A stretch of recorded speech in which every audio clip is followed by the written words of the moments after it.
وصلة للمصطفى قام يوما للجهاد منظما رص الصفوف كما الصلاة تصفهم وكأنهم بنيان سد أحكما وتجول المختار بين صفوفهم فإذا بشخص بينهم متقدما قد غير الصف القويم خروجه نظر الرسول إليه ثم تبسما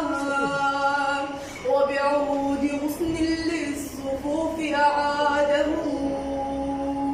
وعاد للصف القويم تقوما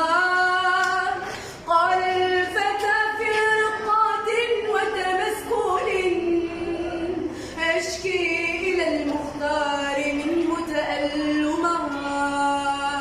ألمتني بالعود يا خير الورى فاستغرب الجمع الغفير وهمهما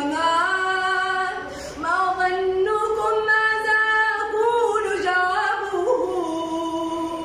هذا